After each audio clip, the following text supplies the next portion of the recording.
Rock and roll. Right. Now I've got that. It's all recording, ready to go. I've got a bunch of questions, and I found that it's probably taking about 40 minutes. Yeah, no dramas. Cool. There's no right or wrong answers. Just express yourself and answer as honestly or dishonestly as you want. That's cool. The first thing we'll do is just get you to do a quick name, age, wife, kids, pets kind of summary of where you are at the moment and who you are at the moment. So go for it. Age is always something I forget. Do you need my name as well? Is that what you want? Yeah, that's handy. Your name is always a good starting point. I know who you are, but some people watching don't know. Do you need last name as well then? All the things? Do the full name, yeah. I'm David Zalstein. I'm 37 from as far as I can remember. I have no kids, but I have a gorgeous fiance, and we've got a little 1-year-old miniature sausage dog called Reggie, and he's awesome. Fantastic. Now, Dave, where did you actually grow up? So born and bred in Melbourne, grew up in East Doncaster, not far from Warrandyte, like 5 minutes from Warrandyte. And the car thing sort of happened at a pretty young age, and growing up that close to some pretty awesome roads. It was actually my mum who used to take me out driving when I was on my L's, and she wanted to make sure that I was as safe a driver as possible. So we did a lot of driving through tight, twisty mountain roads, and she thought that was a good idea. And it sort of backfired on her because I ended up being like, geez, this is fun. So yeah, I sort of knew a lot of the good roads. So what was good, it started off as good parenting, sort of ended up a bit of a different way. That's fantastic. And I can certainly associate with that same sort of thing. So what was your first car? First car was a beautiful dark green 1990s ish, so late 90s, Mazda 323 Astina, manual, front wheel drive. His name was Hero. He got the nickname Hero after he managed to get away faster from a set of traffic lights than a V8 Lexus.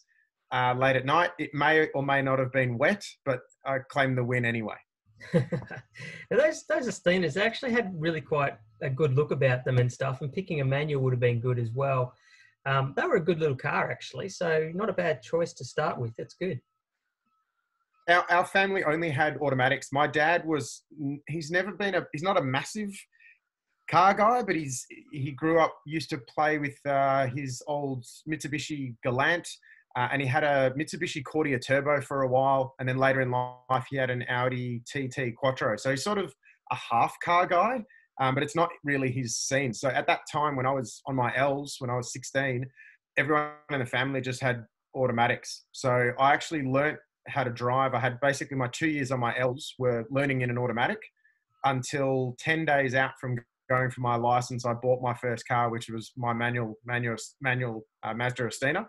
And I had 10 days to learn how to drive a manual before going for the test. So yeah, I actually was in a similar position. I also only had manuals in the family and autos in the family. So I learned on it in an auto. And when I got my license, the restrictions were different. I'm a bit older than you, and the restrictions were a bit different. So I was able to drive a manual without having to have done the manual test. And luckily enough, I could reach the pedals at that stage that I could have a third pedal and use that. So you did mention that your mum took you driving and took you in some of those great roads. It turned out to be a fantastic way for you to understand the roads to go and drive on and have some fun on. I'm sure you did a few blockies, so to speak, the long way home.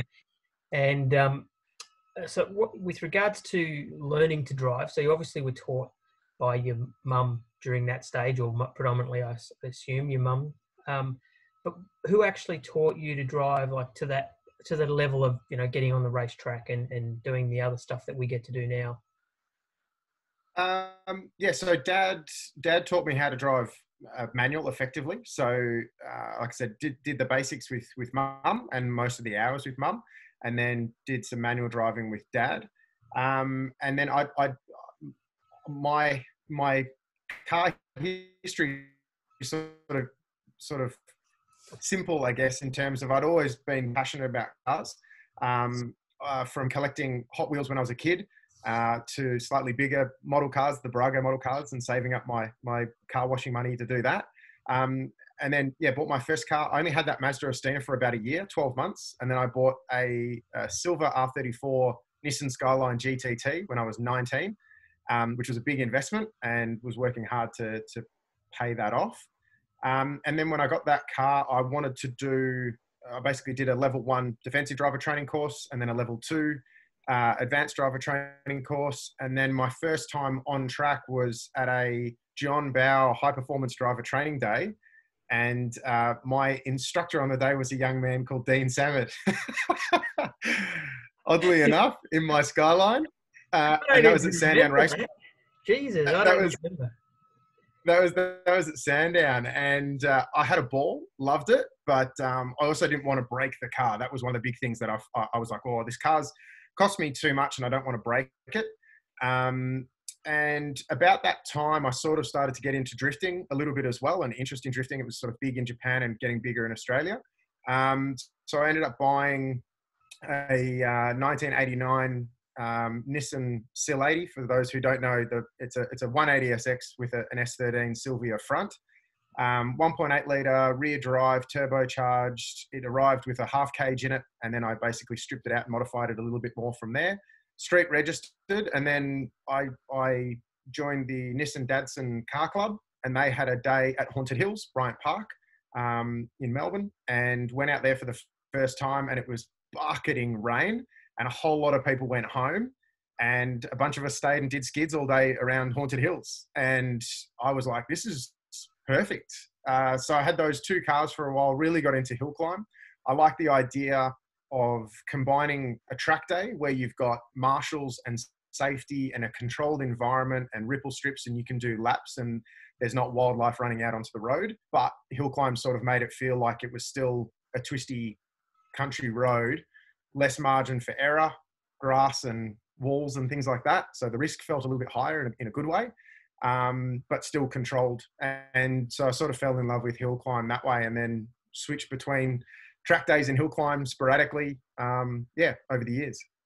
That's cool. And two things out of that. First of all, I don't recall sitting next to you and coaching you way back in the day, but I have coached so many people that the ones that I do remember are probably for the wrong reasons. So you've passed in that regard. You did the right thing. That's good. That's good. The other thing is obviously that connection to you getting on the racetrack. And it sounds like you went about it the right way. You tried to get some coaching and go and get into some club level activities that gave you that opportunity of driving in the right environment rather than skidding around on the roads. So that's always fantastic. And certainly choosing Haunted Hills, Bryant Park, it's a great opportunity there, as you said, to replicate more of a road type scenario because it is only thin. There isn't a lot of room for error, a lot of runoff or anything like that. So that is very much a replication of what you might get in a nice hills drive. It's probably a little bit tighter than some hills drives, but it's certainly a good opportunity to replicate that. So you went about it the right way in terms of trying to match the opportunities that you had and the resources you had with what you had a passion for. So it does lead us to the next question about when did you start racing? So you've sort of given us a bit of an idea on that timeline. How old were you when you came to the John Bow Day, and then how old were you when you went driving out on the club events and stuff? So I was basically, I would have been 18, 19. So as soon as I could get out on track in the Skyline, I pretty much did. I think I bought it when I was 19. And it was, I tried to do as many track days as I could. The car club was a good way to do that. I actually first started with the Maserati car club. I know it's an odd choice for a guy driving a Nissan, but they were a car club that, partly because they were the Maserati car club, they're pretty open with who has what car. So it was just an opportunity to get in with the car club. There's almost no Maseratis in that club anyway. Exactly. So, and then just did days from there. And like I said, switched between hill climb and circuit stuff. Didn't get to do, most of it was at Sandown. I drove a mate's Series 5 RX-7 at Winton. Was the first time I've ever and it was fairly broken, but we each got a couple of laps in, which was fun. That was a private club day as well. Yeah, I had never driven at Phillip Island until much later on. But the reason I also liked Haunted Hills was I've never been a big numbers guy, either in car horsepower or speed. I don't mind going fast, but I don't care as much about it. I like corners. I like gear changes. I like heel towing. I like technique of braking and all those sort of things. And for me, tying corners together, anyone can go fast in a straight line, especially these days with modern cars. For me, the straights were just how bold you feel. And I preferred twisty stuff and getting into the corners. Go-karting as well was part of that. I've always loved go-karting. But I've never, apart from winning some club stuff or days at Haunted Hills, I've never competitively raced. It's all been club level stuff or go-karts with friends. My personal highlight for a club day was a day at Haunted Hills when my car was broken. Couldn't get the Nissan out there, and my best mate, who's at the time had a version 5 two-door Subaru Impreza WRX STI, a 99 two-door. He said, well, come with me, because he was going to compete anyway. And then we got there, and the guys from the club said, look, if you want to run 2 numbers on the one car, you're welcome to do that. So we had a quick debrief and went, are you happy for me to drive your car? And he's like, yeah, we'll just take turns and just keep putting on the right number. And then his car ended up getting first in class, which was fantastic, but it was with me driving his car that he's owned for 12 years. So he wasn't too thrilled with that. But I still had a good day. So did he at least get second in class? I think so, probably. I think it was second or third or something, but he wasn't happy. Yeah. That's not too bad as long as you've the car is first and second. It's not quite the same as, I think it's Martin Brundle, who actually has gotten first and second as a driver at Le Mans, but getting the car first and second is actually not a bad thing to do as well. So yeah, at least you got to drive. And, it's always a win when you beat the owner of the car's time. That's always a win. It wasn't intentional. We were just, I just put together a better lap, so I'll take it. Yeah. And with regards to your driver training experience, how did you get involved in driver training, and what sort of previous experience associated to that did you have? Because I know you've also done some motoring journalism stuff as well. So let us know where all of that sort of fitted into the timeline. So sort of an interesting crossover. I've known, so I used to be at Car Advice. I started at caradvice.com in 2012. I actually moved up from Melbourne to Sydney for the job. It was my dream job to be a car journo. I'd been trying for about 7 years through uni and everything else. Studied a Bachelor of Arts in Journalism Communications. Ended up going over to WA and working a mining job and then a bar job, and then came back to Melbourne to try and get back into journalism. Got offered a job up in Sydney to join Car Advice, so I did that. I was there for almost just shy of 6 years and got to do some pretty cool stuff. We might talk about some of the tracks and things like that, but that was a pretty cool experience.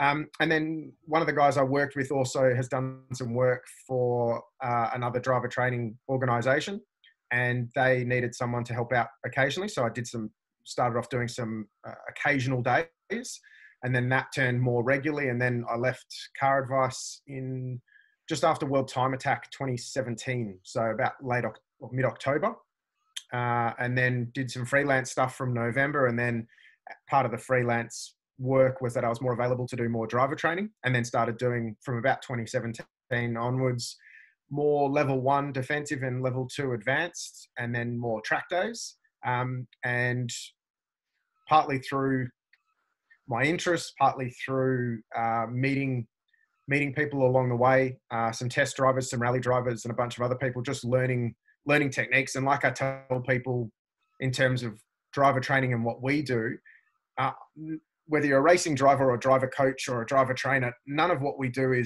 we're not born with that. It's not inherent knowledge for a lot of people.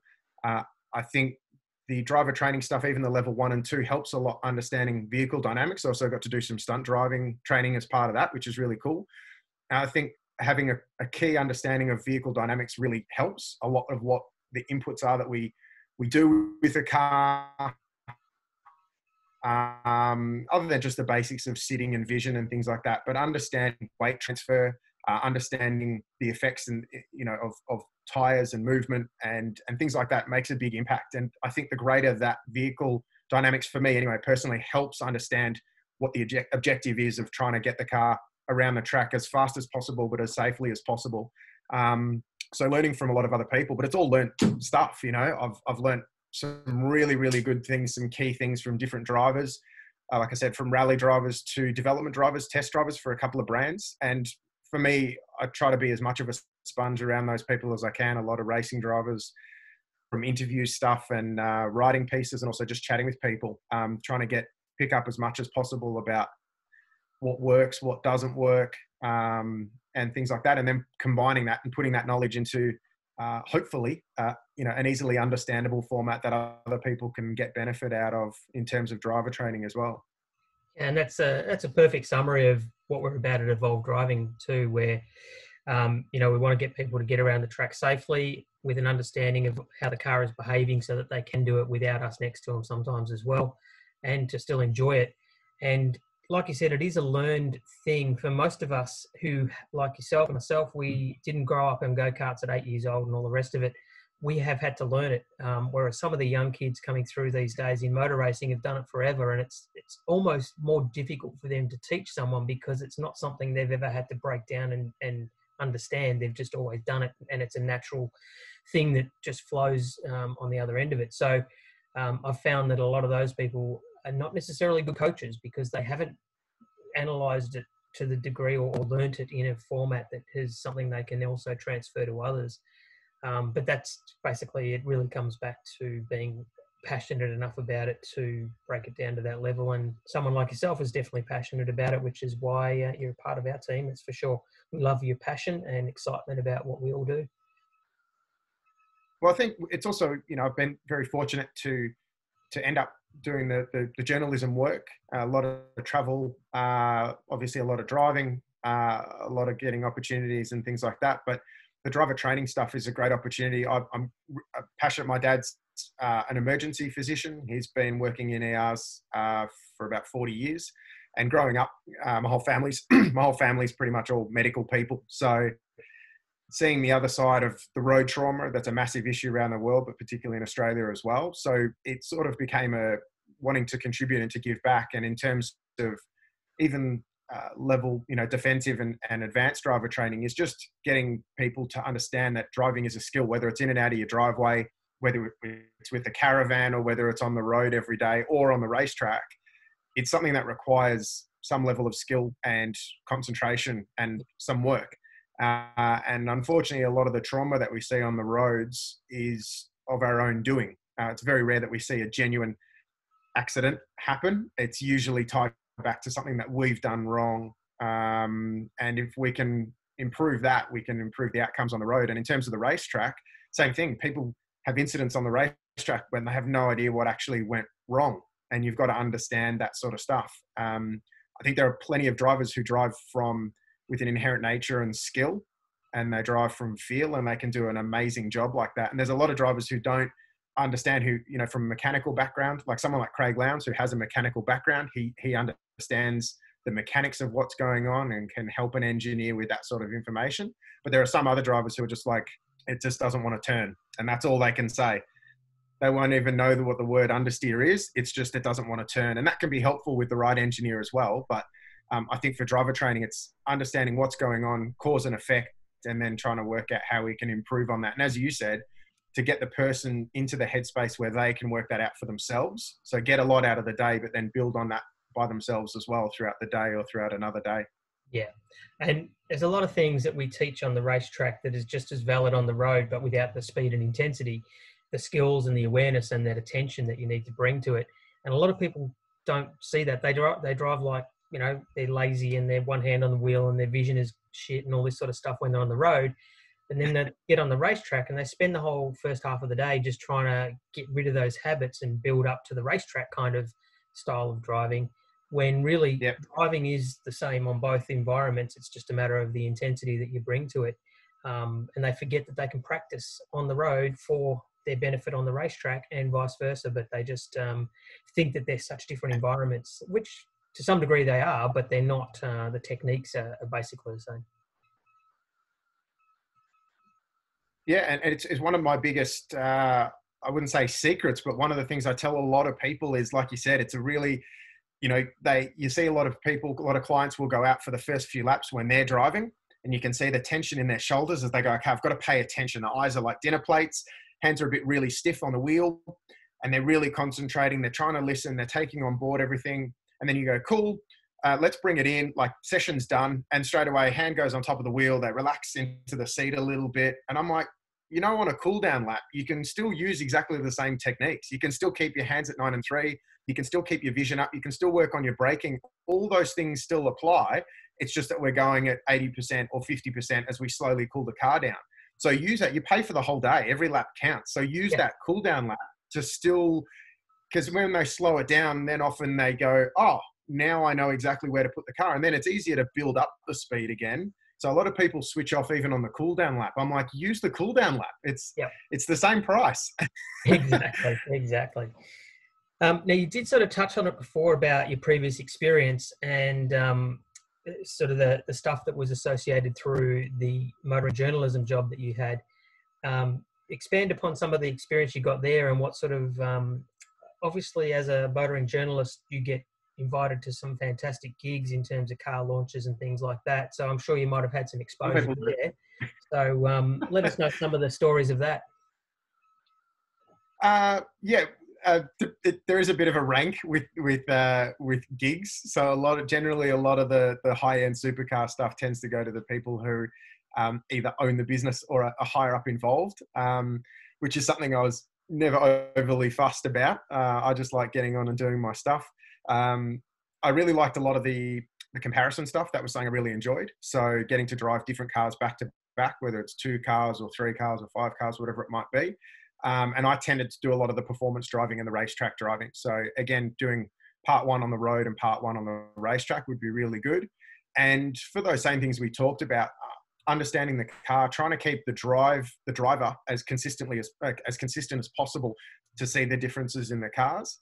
And then in terms of travel stuff, some of the really cool opportunities were to go overseas. I had a 34 or 36 hour flight to go to Bologna on late notice to go to the home of Lamborghini in Sant'Agata. And that was really cool to check out the factory and at the time a preview of the new Lamborghini Huracan. And we also got to drive through the roads not far from Bologna.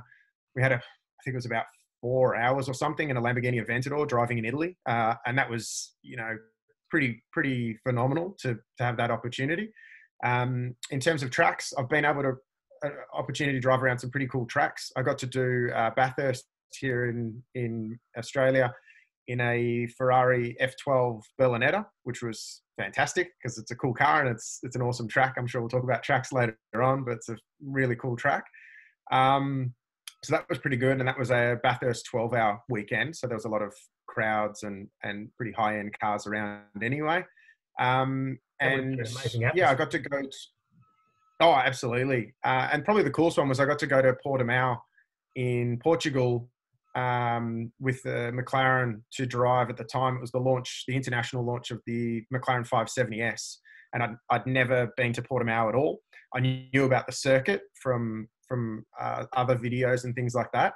And I basically got a little less than 24 hours notice that I was going. So I quickly packed a bag and headed off over. It ended up being about 40 hours travel to get there for about 2 or 3 days on the ground. We had a road drive and we had a track drive. And but I spent most of the flight, found a really cool YouTube clip on board of Portimao in a R35 GTR Nismo GT3 car.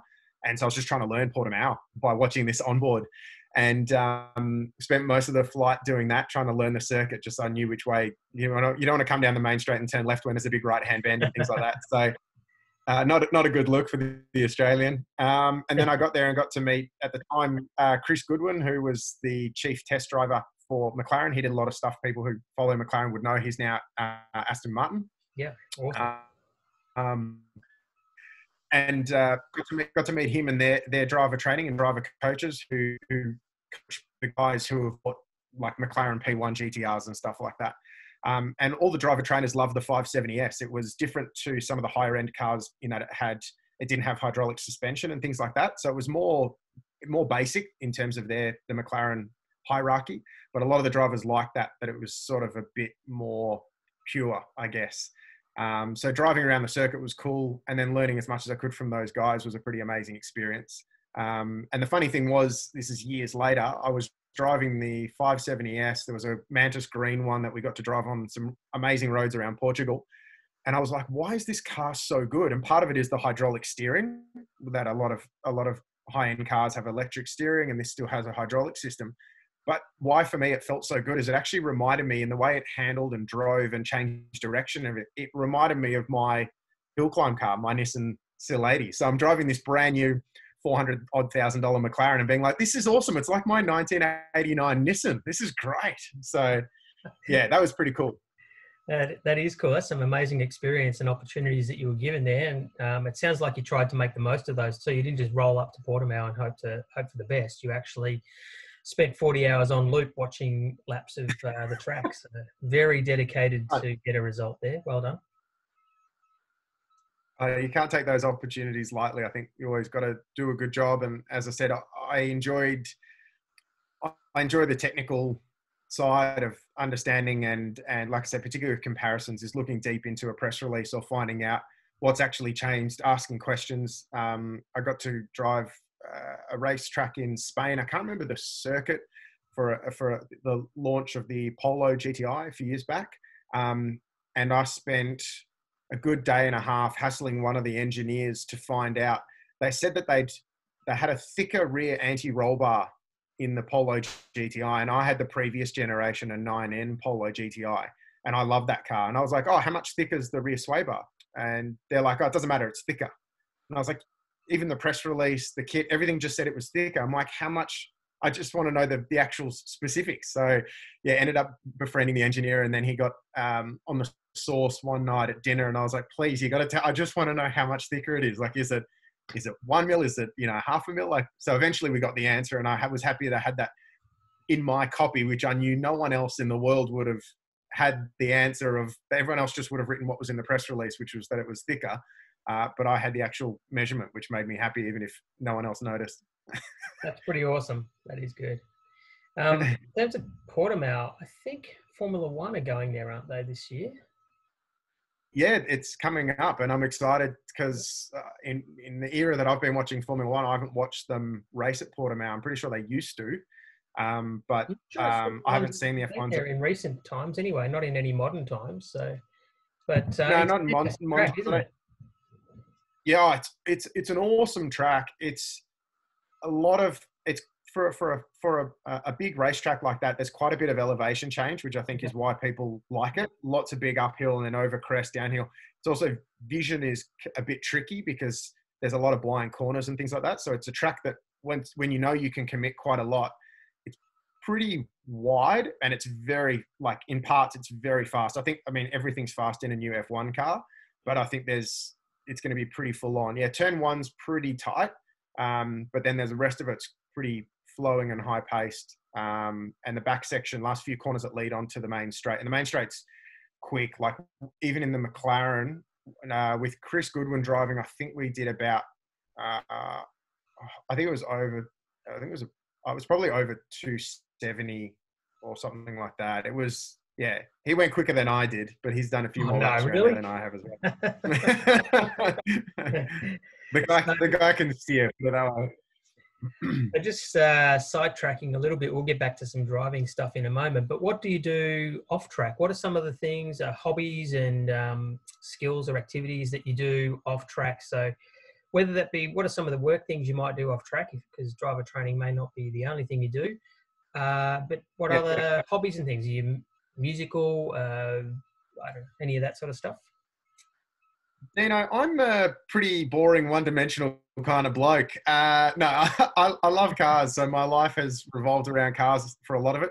I won't show you, but I have a collection of Hot Wheels that isn't from when I was a kid. I still collect Hot Wheels now. That's sick. I got into magazines, so I started reading car mags and books on cars.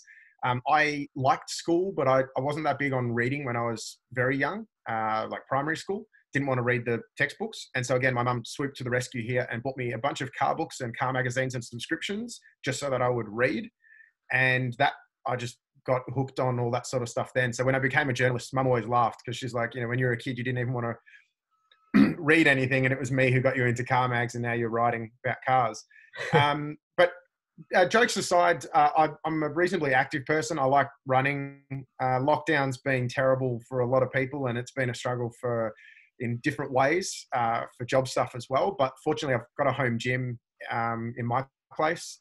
And so I've got a treadmill and a bike and a weight machine and things like that. So I try to be as active as I can. Outside of lockdown, normally, I like to go for a run and a ride. I like sport. So I grew up playing a lot of basketball and tennis. Not so much into footy and cricket, but lots of basketball and tennis, a little bit of baseball and stuff like that.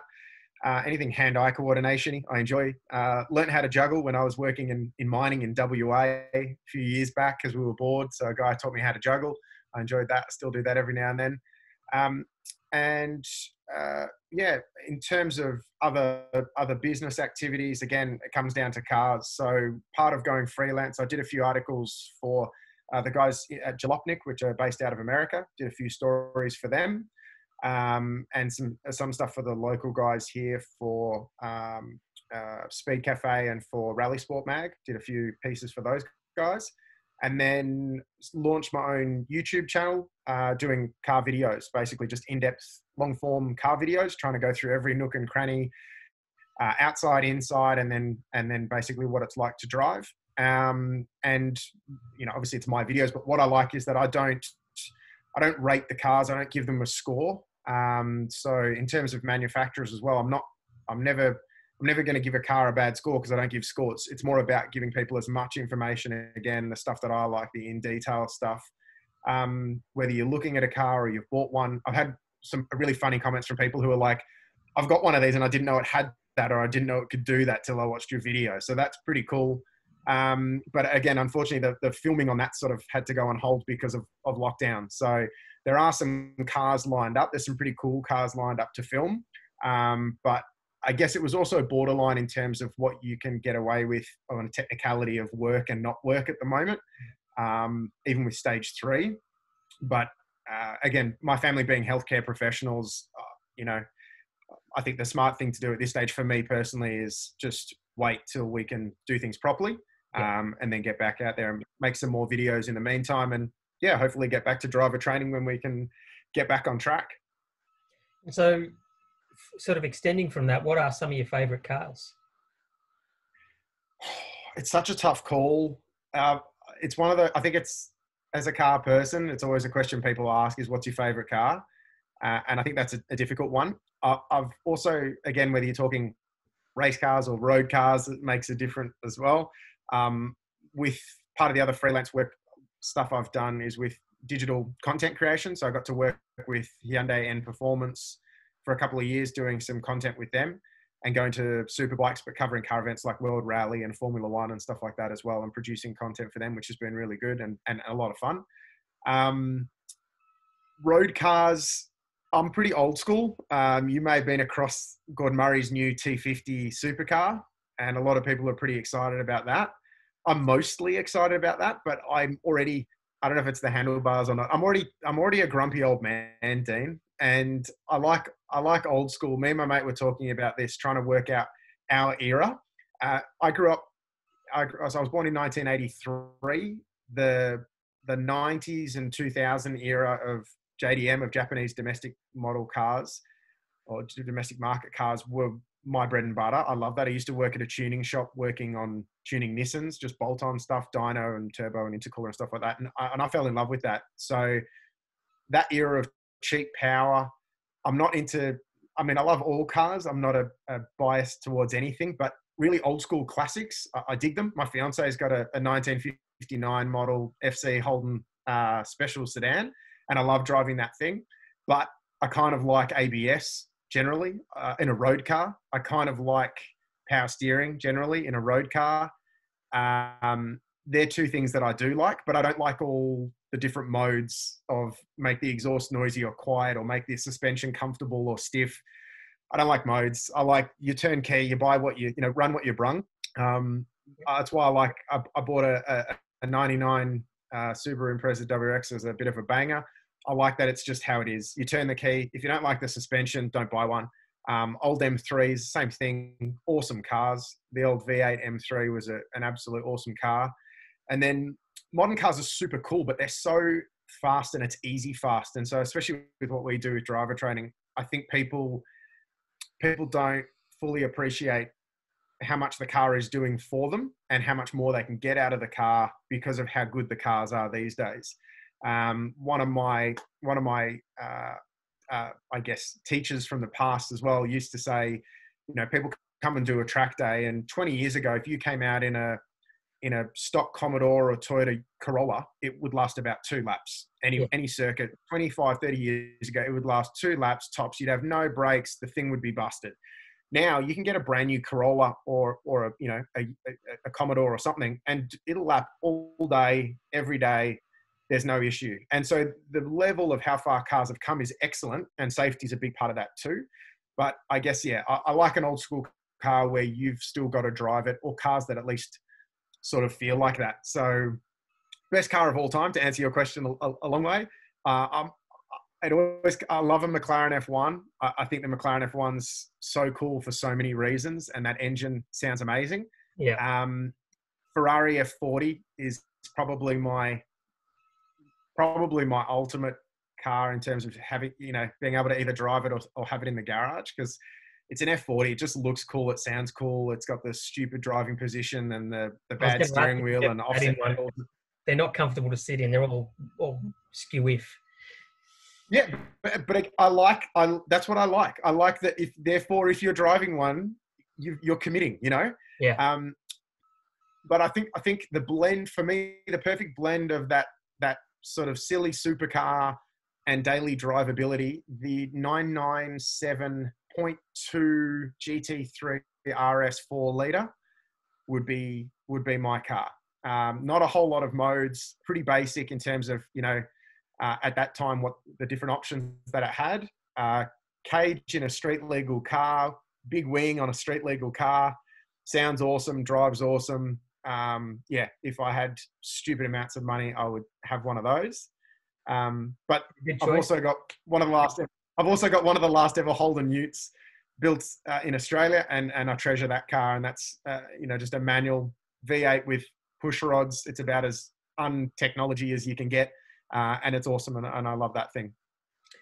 Well, that was definitely a long way to answer a question, and you basically summed it up in the very first couple of lines, which is the same answer I normally give, is that it's really almost an impossible answer, because then you go, well, is it a road car? Is it a track car? Is it a mix? Is it a this? Is it a that?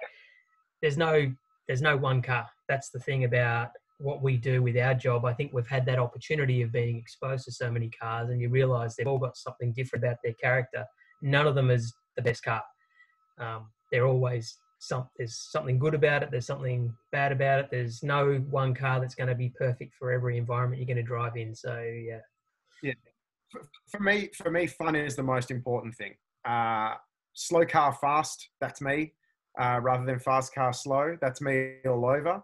I guess to just sort of put an end to it, what you're saying as well, I think is probably similar to me. For me, my perfect car, my ideal car, is one that has balance. And I don't mean front to rear balance or weight balance. For me, when I talk about balance, I mean balance of tire grip to vehicle power.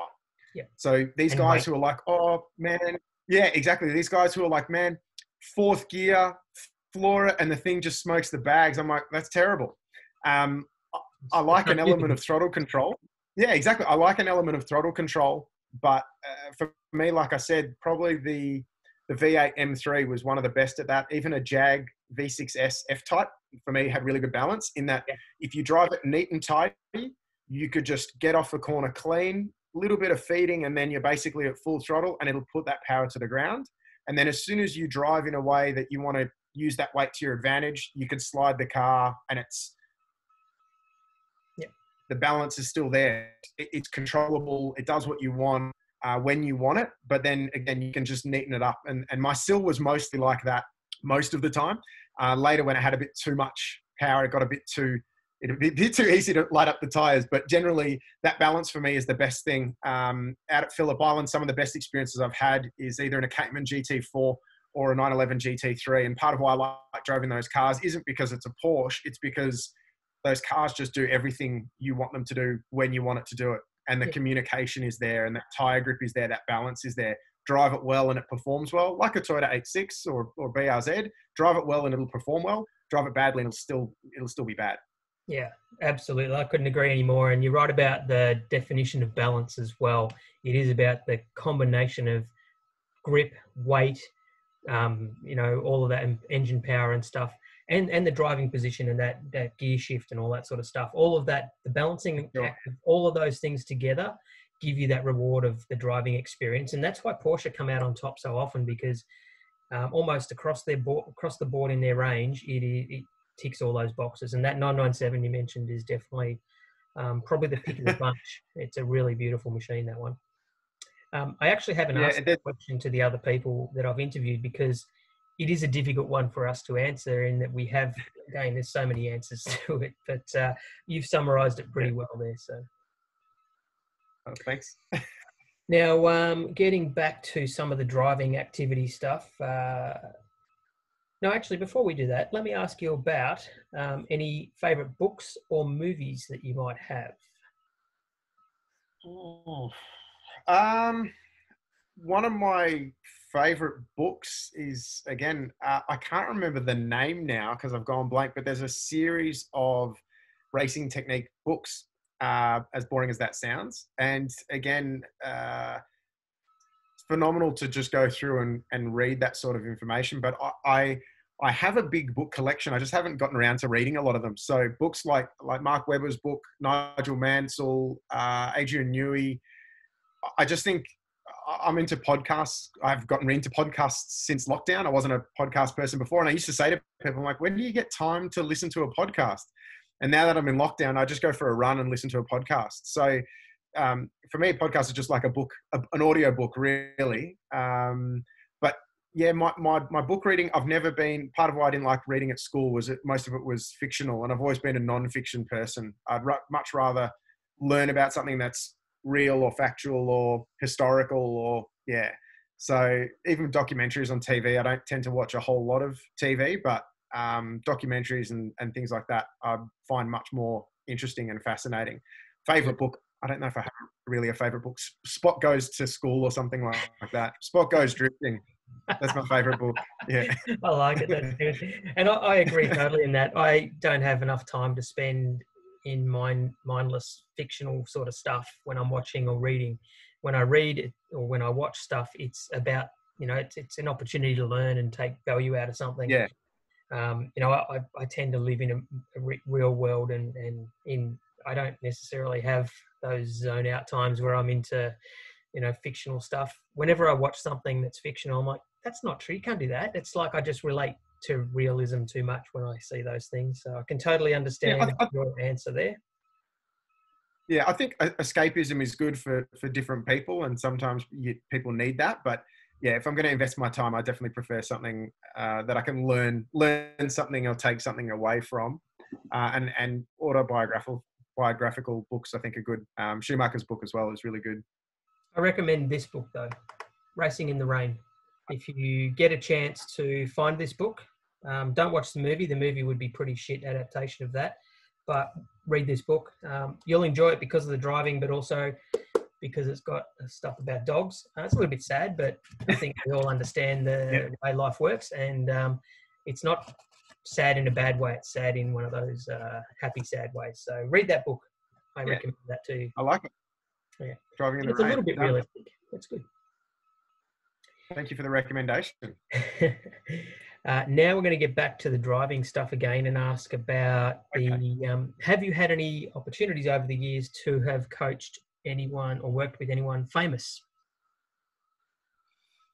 Oh, I don't know. I can't think of anyone off the top of my head. And I guess how famous. I've crossed paths with a few people, especially in the journalistic world, but no one specific. We covered some stuff for like the Mazda 3 celebrity or the Mazda celebrity races at Formula One a few years back, and Mark Scaife was doing the driver training, getting those guys prepped and ready. Yeah. But we sort of dealt with a few people, so we crossed paths with some people, but I don't think I've specifically helped any celebrity as far as I know. A lot of people who think they might be celebrities. You've got your own YouTube but channel. No, I don't. Yeah. Yeah, I did have, I guess it's a compliment. I checked it was a compliment, but I have had the occasional person go, "Oh, I know you. I've seen you before." And I'm like, is that good or bad at this point? So, yeah. I'm surprised you didn't mention Tony D'Alberto there, but anyway, he's the most famous person I know. Absolutely. He's the most famous person he knows too. Now, continuing on the driving stuff. Now, some of the the bad stories from driving. Have you had any accidents that are worth talking about, or any big driving fails? So whether that was in the driver training world or on the road or in a race environment or whatever, let us know any of those sort of driving fails or funny driving experiences, or any accidents that may have occurred. Or any incidents that may have occurred. I've been pretty fortunate. And again, both me and my best mate talk about this. I think a lot of people in their youth will get up to some level of mischief. And if you can survive that, that's a good thing. I don't think we ever drove in a way that felt... We never drove intentionally to try and upset people or anything like that. We just enjoyed going out for a drive. We weren't trying to drive as fast as we could. We were just going out for a drive. Objectively, some of it might have been, a bit silly, but we were never... I don't think even now, I don't think any of what we did was like really dumb, or, we were never driving drunk with no seatbelts on, through a paddock or something. We were never doing that sort of stuff. We just like driving at night. We never got into drag racing or anything like that. So it was more driving through the hills. I did drive off a mountain once in my Nissan. Black ice. Actually, other than driving through a rainforest at about 2:30 in the morning in July, I wasn't actually doing anything stupid. We were just out for a drive, but I just slipped off the mountain. That wasn't great. And while filming a video on a Toyota 86 at Sandown, and I know you know how treacherous Sandown can be in the rain. For those who don't know, Sandown's pretty slippery, reasonably slippery, like the slipperiest track in Australia. Yes. And not only had it had rained a little bit, and then was starting to dry, and then we got a break at lunchtime to basically do some car-to-car filming. And just as we were about to head out, it started hailing. But we only had a small window to get this car-to-car filming done. So we went and shot it anyway, and it was hailing, but like bucketing down. And relatively like low speed, but came through turn 4 up at the Pertec corner, and hit the surface change on the exit of turn 4. And I have video of it. It wasn't going very fast, but as soon as I hit that surface change, the car just basically snapped sideways, got on the brakes and almost stopped, just tapped the Armco enough to break the number plate cover, the plastic number plate cover, and just sort of put a bit of a mark on the front bumper. But it was pretty minor for an off at Sandown, especially in the hail. But that wasn't great. That was an awkward phone call to the PRs, but they were pretty okay with it. And we ended up filming the rest of the video, so it all worked out at the end of the day. But things like that, I think, do us all, haven't they?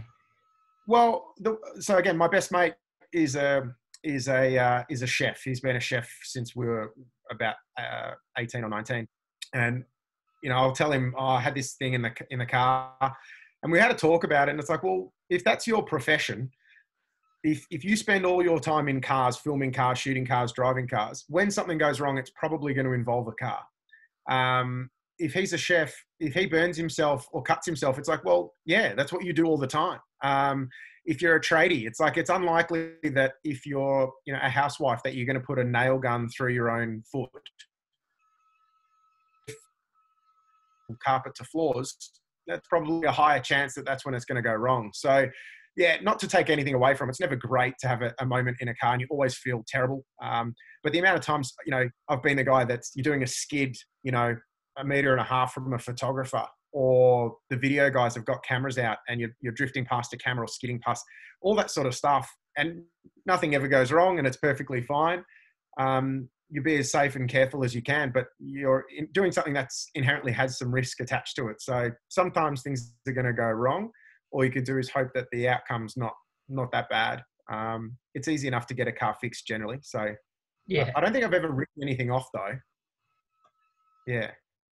I've never rolled. I've never littered anything. That's actually not bad. Never done that. Have you had any funny stories in the cars? Like when you've been coaching someone, have you had someone, you know, do something that's a bit funny or scary that you've had to pull them in? Like I know I've actually pulled someone back in before we even get to turn one. I'm already like, right, let's go back in the pits. You know, that there's been occasions people are that bad. It does happen. And again, I think that comes down to, I mean, that's our job. So we can see an error or feel an error coming. And I think it surprises me sometimes, even when you say something, that people still don't believe you. And then all of a sudden you're in that moment. It's like, yeah, we talked about that about 25 minutes ago. One of the funniest moments was, again, I was out driving with my best mate and he was driving through a twisty stretch of road, and it was a committed run. Like he was, you know, he was trying to put together a good run, and he looked over and punched me in the shoulder, and I woke up and he said, "Are you asleep?" I was like, yeah. And he's like, "I'm trying to drive like as best I can on this awesome road and you've fallen asleep." I said, "That's a sign of comfort. I'm relaxed. I don't normally fall asleep in the car with people," but he's never let me forget that one. I've had a couple of interesting ones with driver training where, yeah, I had one guy who, just a common thing that we tend to see is people over driving. So trying to drive, you know, at 11 tenths, as you hear people say, just trying to do too much. And again, I find a lot of people, the downside of doing motorsport is that it's exciting because it gets your adrenaline going.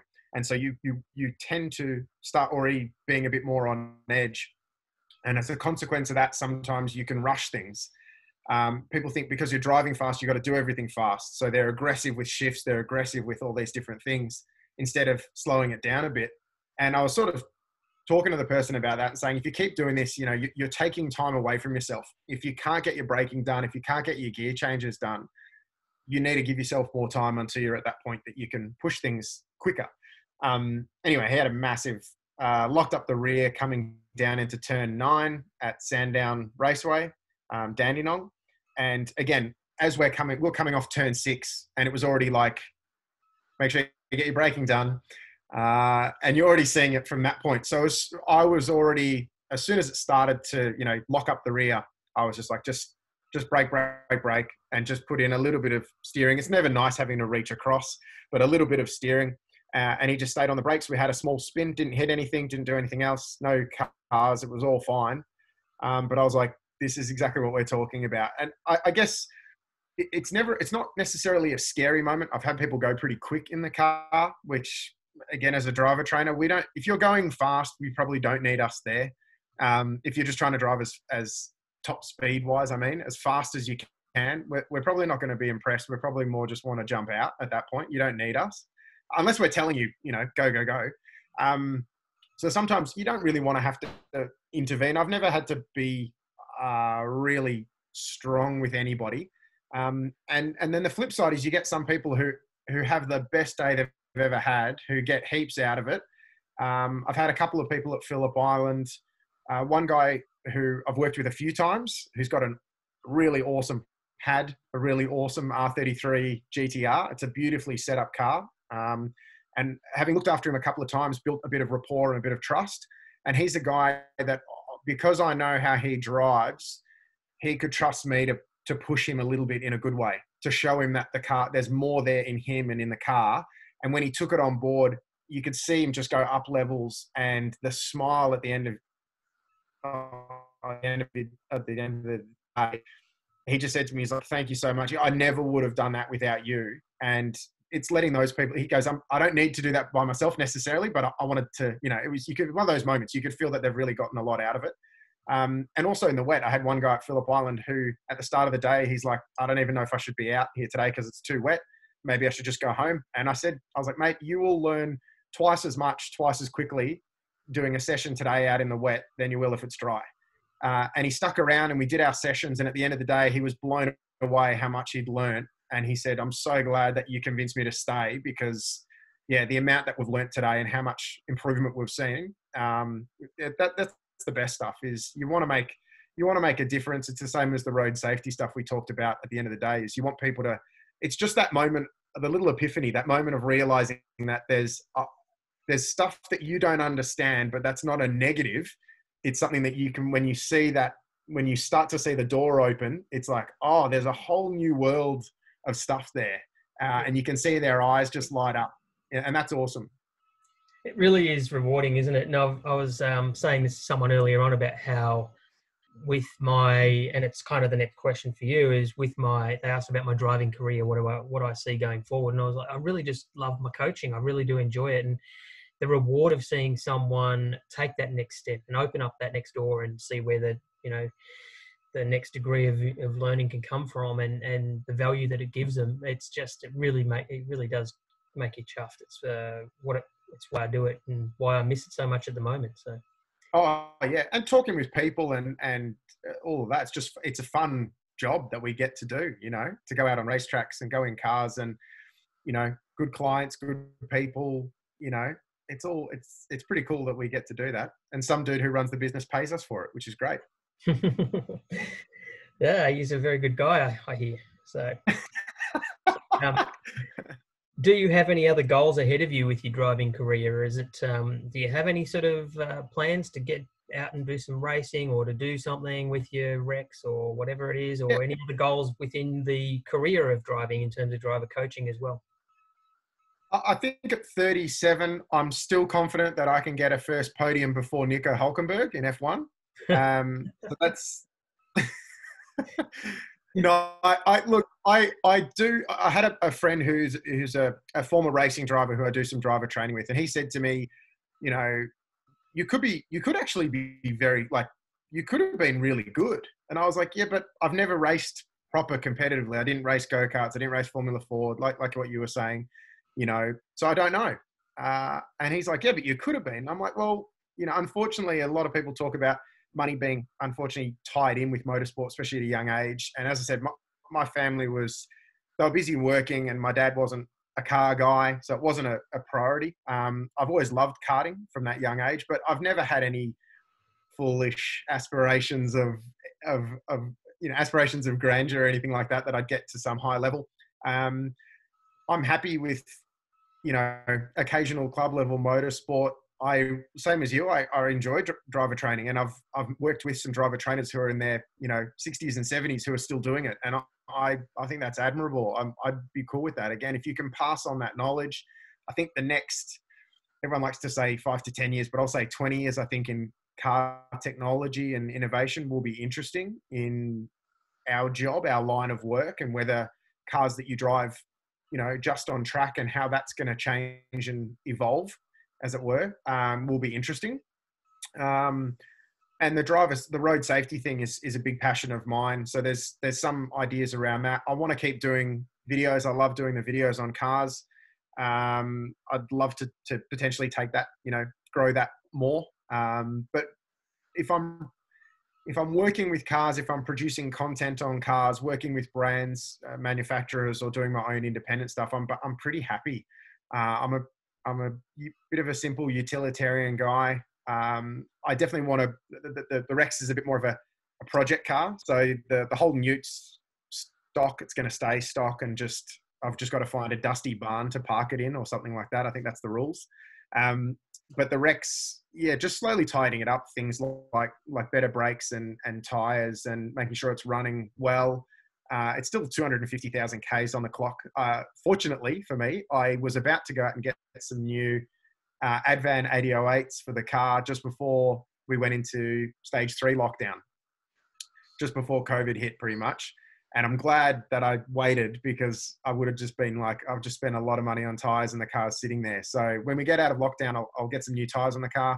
I haven't been out for a competitive day at Haunted Hills for ages. I've been doing video and filming and stuff with Car Advice in the past, but I haven't done that many competitive days. So keen to get back into the club level stuff, and do that. I've had a bit of an interest in rally as well. If I had Eric Banner money, I would love to do Targa. That I've never done Targa, and again, that crossover, like we talked about at the start of the interview, you know, driving through the hills is what spurred on and started the passion in cars with me, and understanding cars. And to do that in a closed environment like Targa would be pretty cool. I realize the risk is very high. But like always, and your mate Martin Brundle talks about it as well, like it's the pedal on the right. If you don't want to go that fast, don't push it down as much.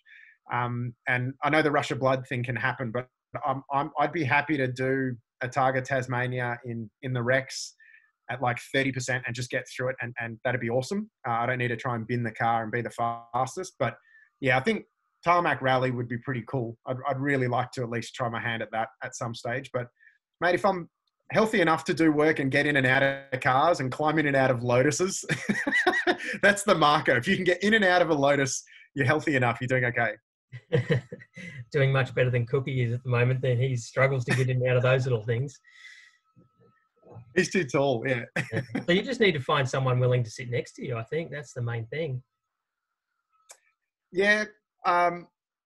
My best mate, we've talked about it, but he's got 2 kids that he apparently loves. So I don't know how keen he is to jump in the car with me. So, and now to finally wrap things up, and it's been a great chat. And as I said to you at the very start, when we were just off camera, I think was how each of the other people I've been chatting to, the discussions have, really carried on quite a lot, because there is a lot of passion in what we're talking about. And that's been evident in your answers and discussions now. So thanks for sharing all of that. Finally, is there any motivational statement that you would like to share that you enjoy to have, something that you could, help others and get them motivated? Yeah, I think I was talking to my fiance about this the other day. We had our little boy Reggie, our puppy, got sick actually last night, which is why I had to postpone this chat. He had to go to the vet emergency hospital. He's okay. He's come good, which is excellent. But and I guess part of the COVID situation, people in lockdown around the world is, there's usually people who are doing it tougher than you, and that's not a reason to brush aside how you feel or if you're down on yourself and things like that. It's important to acknowledge that sort of stuff. I think a lot of men, particularly with mental health, try to bottle everything up and ignore it. I think it's important to call stuff out, to acknowledge it, and to see if you can improve on that. But I think there's also a lot of people that take for granted the situation that they're in. And, I think generally for a lot of us, probably life is pretty good most of the time. As I said, I appreciated all the opportunities that I've had. But yeah, I think in terms of if you're passionate, if you want something, keep going. As I said, we only touched on it briefly, but it was basically 7 years from the time I worked out that I wanted to be a motoring journalist to getting the job. And that was a lot of door knocking. That was 3 years at uni. That was going to WA for something completely different and then coming back. And this time during lockdown, like we said about driver training, it's also given me that opportunity to have a think about how much do you like what you do? And I'm really passionate about it. I love the work that we get to do. So I think if you are passionate, then like the old phrase, if you love what you do, then it's not really work. And I heard Mark Webber saying the other day on one of the podcasts I was listening to, that he doesn't view the path he took to F1 as ever making sacrifices, because it was all, even the negatives were trying to get to his goal. So that's not a sacrifice. You're doing it to get to the goal. So I guess, yeah, it's, hey pup. They're the best, aren't they? They're They the certainly are. best. It's so good to hear that your dog's Um, well, not sick, so, or, yeah, nothing serious. he's doing better. So yeah, I just think be grateful for what you've got. As always, want for the stuff you have rather than the stuff that you think you need. And yeah, if you're passionate about something, keep going. The only person stopping you is you. And I think it's important to just, even though you might have bad days or bad weeks or whatever it might be, dust yourself off and keep going. Have that drive. And if that doesn't work out, try a different way to get there. I think you've, and again, this has been common with the other people I've been chatting to, is passion. That's one of the key things to life, I think, is that you have a passion and keep following that passion, and things would be, life is enjoyable. It can turn into something that is not a job anymore if you follow it and pursue it. And, there's never a clear path to achieve that goal. When it's a passion related goal, it's something that you will have to take some sacrifices and things like that. But as you said, those sacrifices are not that much of a sacrifice in the long run, because you will end up in a position that is enjoyable and is something that's, it's not even looked upon as work, and it's something that everyone else would pay to do, let alone be paid to do. So yeah, absolutely. And if you're in doubt, just go drifting. Yeah, I love that bit of it too. Dave, thank you so much for sharing all of that. It's been a fantastic chat and really good to get an understanding of where you're at and who you are and all that sort of stuff. And hopefully some of our audience and our drivers who attend our days will have a better idea of who's sitting next to them now when they turn up on one of our events. So that's always good. Good or bad. You're welcome. Yeah. Did you want to do a shout out for your YouTube channel and let people know where they can find you in regards to that, so that they can have a look at some of these car videos? Yes. So just if you hit up YouTube and just look up Dave Zalstein, Zalstein, usually my name will pop up and the channel will pop up. Dave Zalstein on Instagram. I think I'm David Zalstein on Twitter. And if you head to davezalstein.com, the website's got a lot of my my work and stories and videos and stuff there as well. So feel free, follow, like, share, do all the things. Drop me a DM. I don't know. Yeah, I just like making car stuff. Right, whatever. That's it. Awesome. Yeah, cheers. Thank you. Thanks, Dave. That's good. And I'll just stop the recording.